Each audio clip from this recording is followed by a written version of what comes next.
Hi, my name is Danny Lovett, and my dad name is Danny as well, and he passed away in heaven. And this is my granny. This is my granny. Her name is Angela, but they call her Ask. Amazing woman. Besides her own kids, she's raised 17 foster kids, helped raise her nieces and nephews, and even some of the kids on the block. She was always a caring and giving person. Like, I remember when I was little, we went to plenty of rummage sales, and she'll just specifically buy winter coats, and we'll just buy a bunch of winter coats. I sit there and ask her, like, T, why you just getting winter coats? Like, what's up with that? And she would never tell me. She'll just show me, like, what she was doing things and how she was going about things. Like, when winter came, she just gave away a bunch of winter coats. Like, just gave to the less fortunate and kids that didn't have much. Like, when my auntie first got sick and lost all her hair, man, like, we'll go to visit her and check on her and see how she's doing. We'll walk in and she'll be playing her guitar, crying, and she'll try to put on this fake smile like everything's okay, and we know everything was not okay. Like, she has lost everything. Like, she was not okay. I mean, she was not okay, and I just want my auntie to be better.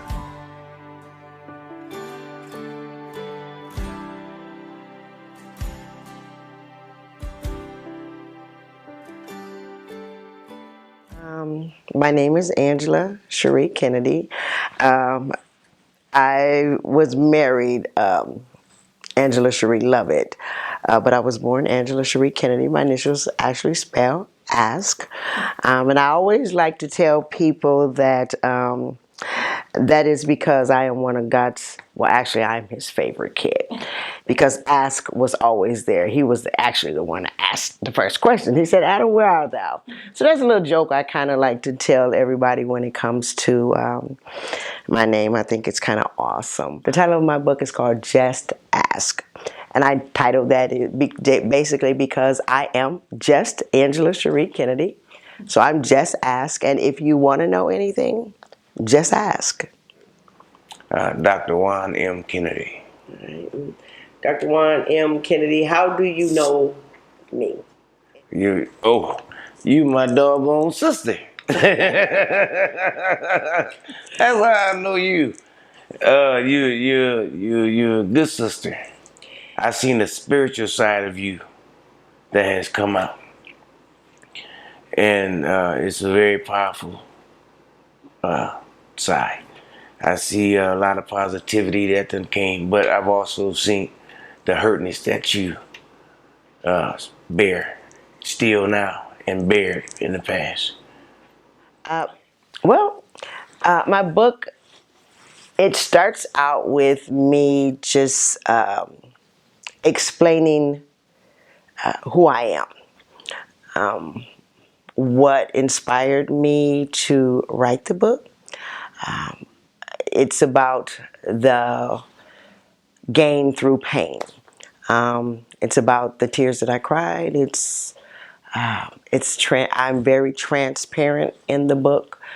I tell you how wonderful my boy was, how he had a great big heart and he died of an enlarged heart. It's about my struggle with cancer, and I'm here to tell you that I lived through that. It's about when I had MRSA. It's about me being homeless. It's about me being married for 27 years, and then divorced, my failed relationships. It's about life. It's my struggle, and it's how I moved from point A and point B, and it's about my why. I believe you're writing it to let the world know that when a child passes, it's like no one else can understand or whatever, but it's the way that you get through it. I don't know if I think it's a book that I'm looking forward to reading. Perfect. Um, can you elaborate just a little bit more on me and your relationships as sister and brother? Oh, I love you. I love you very much. I mean, as a sister goes, I mean, I don't think you could have a better sister. You know, and I mean that. How did you decide to become a life coach? Life experiences, really. And even though you have the life experiences, I went through the courses because I wanted to be able to do it correctly, and know that sometimes you can just have a conversation, but then do I always know the right questions to ask, the right way to formulate my answers. So I went through a number of courses to obtain my certification in a lot of different areas of coaching, but life coaching, and business one-on-one relationships are my expertise. Oh, and grief. That's number one. I was compelled to write, but at the same time I was compelled to write my story was the same time that I decided, hey, what better way to help someone, through not only through reading the book, but also being able to reach out, have those one-on-one conversations, and being able to actually help someone. Really, life coaching, being a coach is really helping you. You have the answers. It's just being able to pull those answers out. So you said you have 4 children altogether, and through writing the book and becoming a life coach, has it helped them with their grieving process as well? Well, actually, I've held everybody at bay as far as the book is concerned. Oh. My girls, there's 3 girls. So there's one boy, he was my firstborn and my only son, and then my 3 daughters, Lakeisha, Andrea, and Ashley. I've held them at bay regarding the book. So they don't know? They know that I'm writing the book. They don't know what's in the book. Oh. It's going to be a surprise to everyone.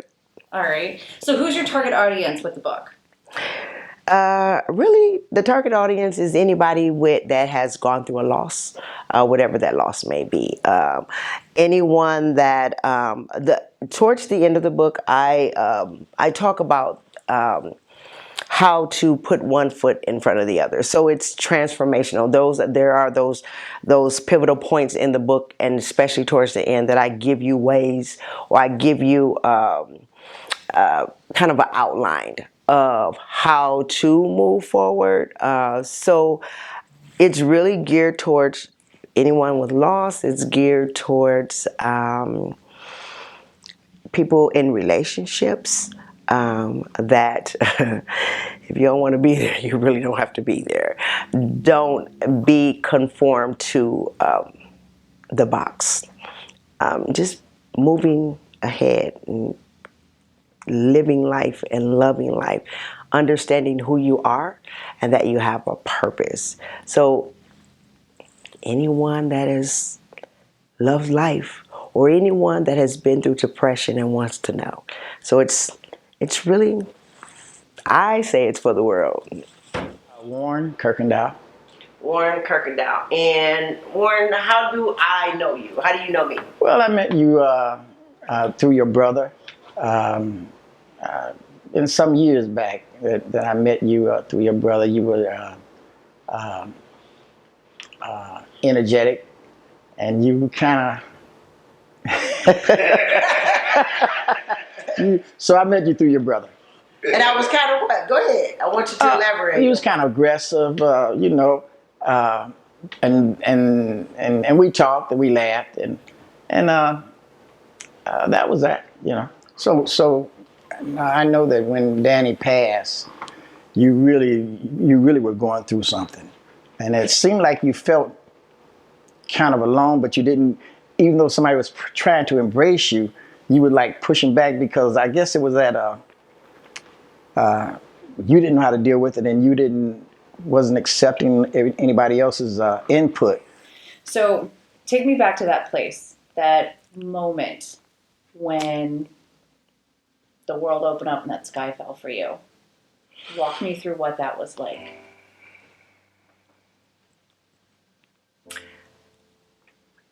I will first tell you there are gaps in that moment. I remember getting a call from his fiance, and she asked me, "Where's Danny?" And nobody ever calls me asking for my son. I always call around, "Hey, have you seen my son?" And she called that day, and she said, "Where's Danny?" And I said, "I don't know." And it's in the morning. It's about, I want to say about 9:15. And I tell her she doesn't live far. And he was at my house. And I said, "Well, go around and see how he is." And she said, "Okay." About 5 minutes later, I get another call. Now, it piqued something in me. I don't get these calls. And she said, and he said, his name was Dell, and he said, "Hey, Auntie," he's not, everybody calls me either mom or auntie, "where's Danny?" And at this point, I'm really, really concerned. So I say, "I don't know, let me call you back." And I call my mom. And I said, "Mom, I need you to go," and because my daughter was actually moving to Sandy Springs, Georgia, my middle girl. She was moving to Sandy Springs, Georgia, and we had driven there. We left on that Friday. And so Friday I talked to him. Saturday, I spoke to him briefly. He spoke with his sister, Andrea. And then Sunday, I kept trying to call, but I didn't get through. And so now I'm asking my mom. She has the keys because, I said, "Hey, he seemed a little depressed. He seemed, not his normal self. He was always the life of my life, just the life of everybody. And he seemed just a little distant. And so I said, "Mom, go check on him." And at 10 o'clock, I get this call. And I hear her scream. And she's screaming. And she's saying, "Oh, Angie." And it's that I know. But yeah. So I say to her, "What?" And she said, "He's dead." And I remember screaming at her, saying, "He's not dead. Get off the phone. Call 911. My son is not dead." But in me saying this, I could still hear her saying, "Oh, Angie." That moment that my phone, I don't know, I can't remember when I hung up. I just know that my phone rung again, and it was it was Dale, the guy who called before, and he said, "Auntie," and I said, "He's dead." And at that point, he said, "What did you say?" And I don't remember if I repeated it. I don't remember. I have a niece. Her name is Caitlin Cherie, and I remember her coming out of the apartment complex where her and my daughter were moving into. And my daughter was at the hotel waiting for us to come back. And I remember her coming out. Now I see her, but I don't remember from that moment.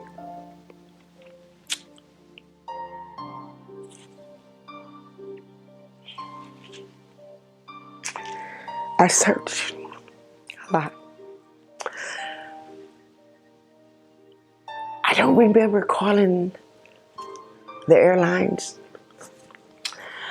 I do remember there was an officer, cop on the phone, and he said to me, Angela, he's gone. And I remember screaming, you don't know my son. You don't tell me that. And then I don't remember anything. I remember being on the plane. And I remember thinking the whole time, he just needs me to get there. And when I get there, it's going to be like Lazarus, come forth. And I was going to say, Danny, come forth. I don't remember the ride from the airport. I remember, I think my niece, I have a daughter, Lakeisha, and a niece, Lakeisha. So my niece, Lakeisha, picked me up. And I remember saying to her, I want to go home. And she said, we don't think you should. And then wanted to take me by my mom's house. And I just remember walking through my mother's door. And I remember all of these people were standing around. And they looked at me. And I sensed why they were looking at me. But they weren't supposed to be looking at me because this is not my life. This is not that you ever want it to happen to anyone else. But it just cannot happen to me. Not my son. And then there's those gaps that people are mingling through the house. And people said that I said things and I did things, but I don't remember any of those. What I do remember is thinking, why the hell are you here?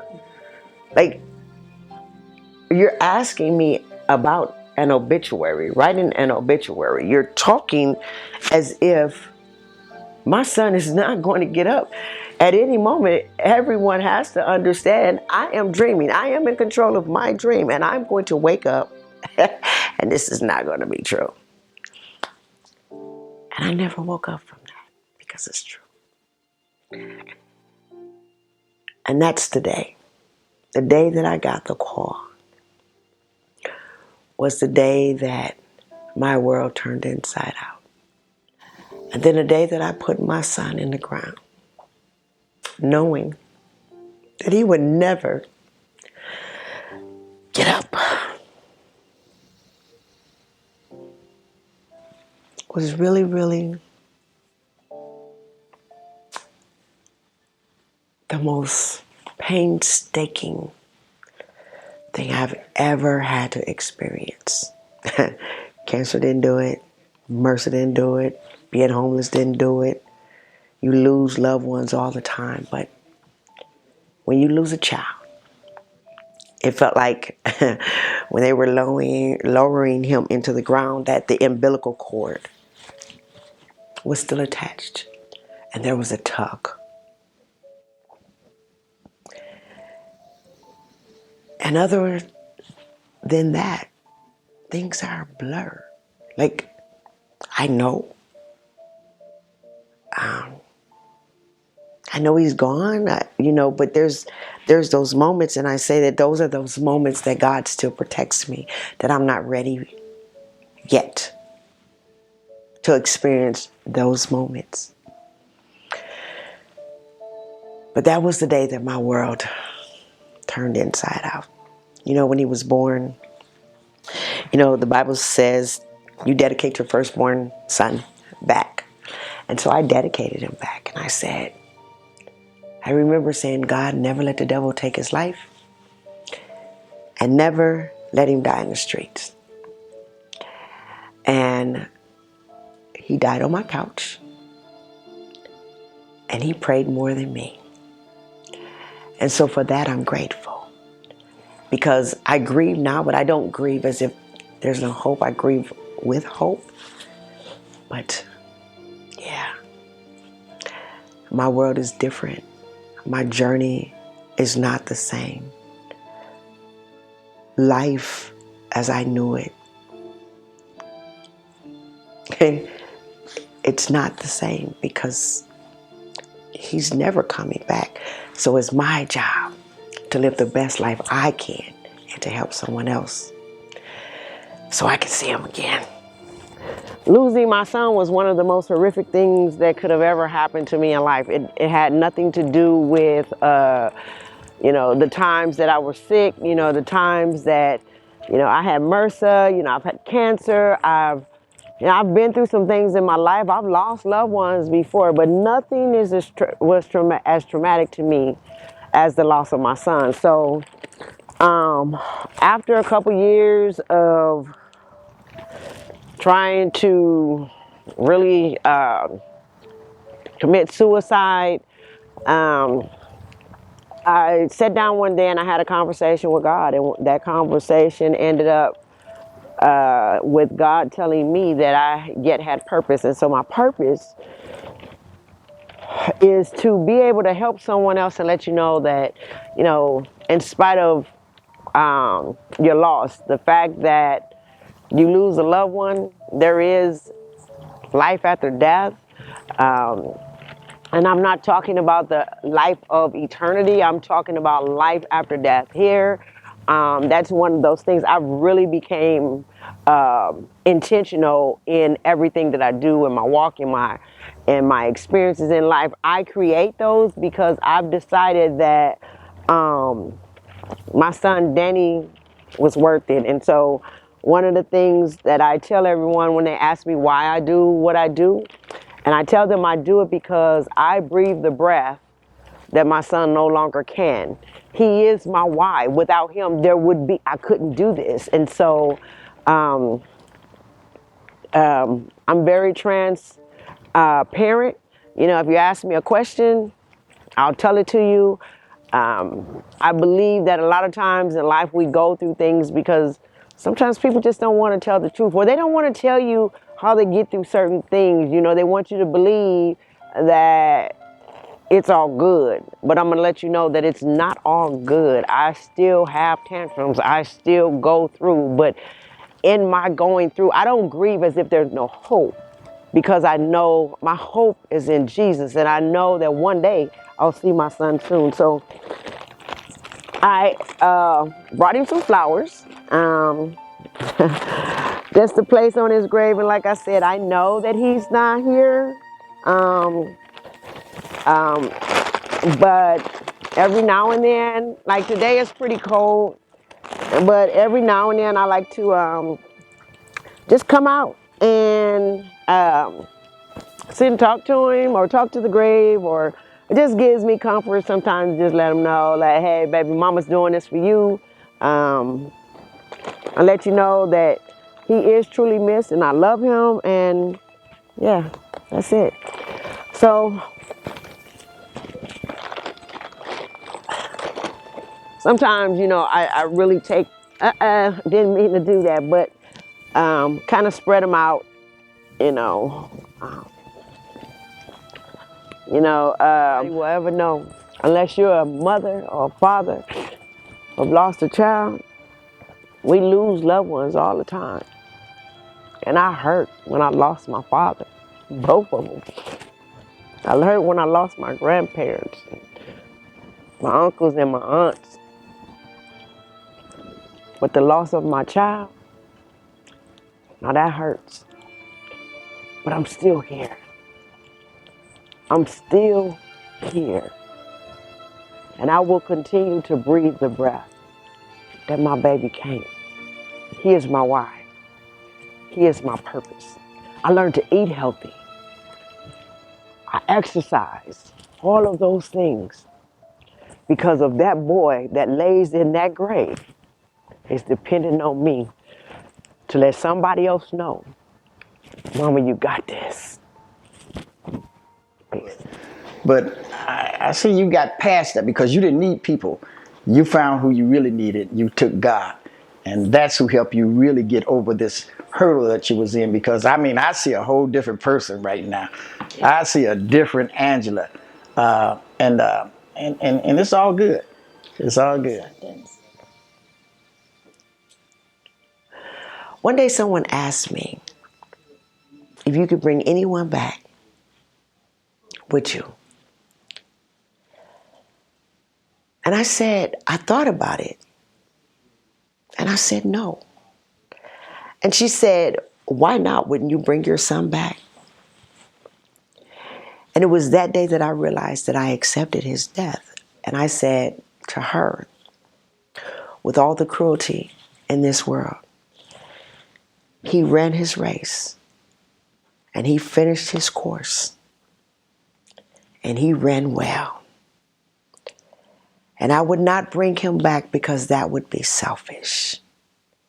It is up to me to live the best life that I can so I can get to where he is. He's up there having a howdy-do time. He's enjoying his new life. I wouldn't take that away from him. My heart just misses him. As a mother,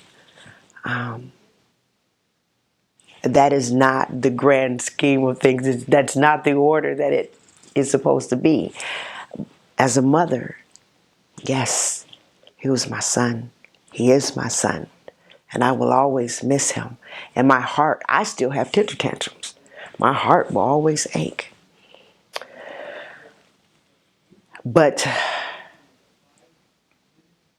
you know, the Bible said, you ran this race and you ran well. But who hindered you? Nobody hindered him. He ran well. And it is that says, in spite of how much I hurt, I can't be selfish to bring him back. And so I accept that he is gone from his physical body here. I believe he's still chilling around every now and then, patting me on the back saying, go ahead, Mom. But I accept he's gone. And I'm going to live the best life, my best life, so that I can get to where he at. Because me and him, well, God, when I get there, we're going to be chilling. I'll be like, look, Daddy, look. So, yes. My name is Keena Garvin. I am the mother of Danny Lovett, Angela's grandson, actually. Okay, and how long have I known you? You've known me for about 7 years, I believe, yeah. Okay. And from the time that I met you up until now, have you noticed a change in me? Absolutely, yes. You have definitely, you've grown more spiritual. You've definitely always been a spiritual person, but now I noticed that the relationship that you have with God is closer. You now it's almost like your everyday life, you walk with a purpose, like you have a purpose now. So. Mm-hmm. And you know I'm writing a book, and can you describe a little bit what you know about the book? Yeah, so I know that your book just goes into detail about your many life struggles and how, you know, you deal with them. Also, how you dealt with the passing of your son and just how you manage your pain. So, yeah. All right. And if you had anything to tell the world about me, what would it be? It would be that Angela is a very goofy person. She loves to make me and little Danny smile. I love the relationship that she has with her grandson, Danny Lovett III. It's amazing. And like I said, she's a very spiritual person, and she's helped me in many ways that I'm not sure she knows that she has. So she's loved by me and little Danny, and she's an amazing woman. Absolutely. My future plans are, one is to travel. There's more than just Wisconsin. And so I really want to travel. I want to reach multiple people. people. I will continue to write another book and then another and another. I've always wanted to be an author growing up. That has been my desire. So I love writing. So to continue to write, to continue to speak to those that need me, and then to reach out to those who don't realize they need me, and to love on as many people as possible until I don't have to do it no more. Do you think your journey may transition into you becoming a motivational speaker, maybe doing a TED Talk? Well, actually, TED Talk is on it's on the way. It's on the rise. Yes, I am actually completing the forms, and yes, that is on my to-do list. And I have done transformational speaking. I've had a very small platform, but I am looking forward to stepping out just a little bit more and saying, hey, you know, I'm here and let's go for it. If you had one final thought that you could leave us all with, what would that final thought be?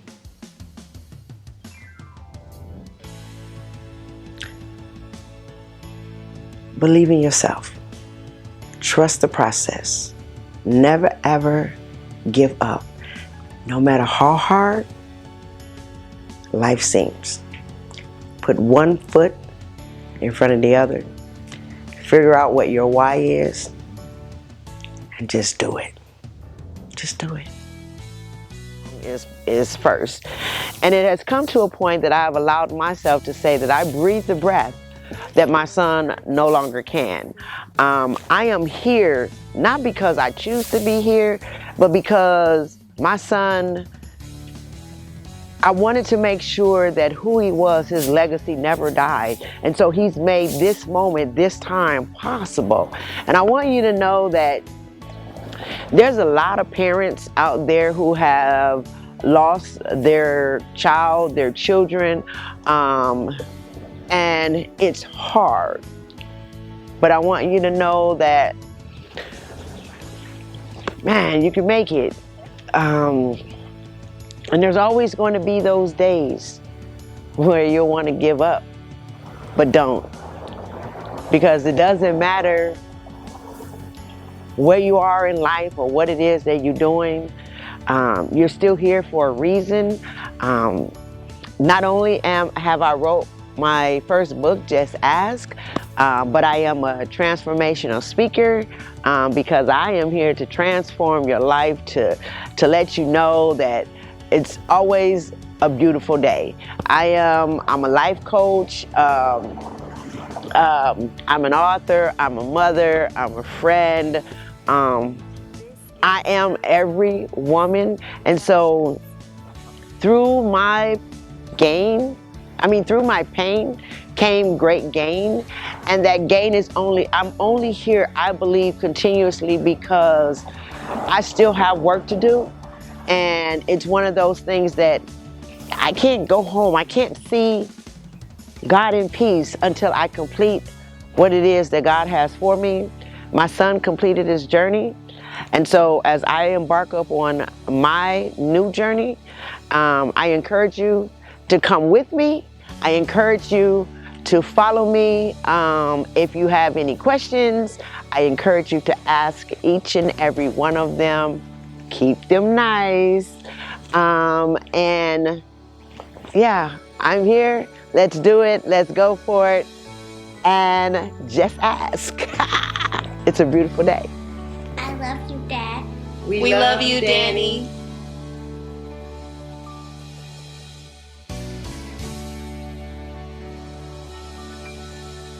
I breathe the breath that my son no longer can.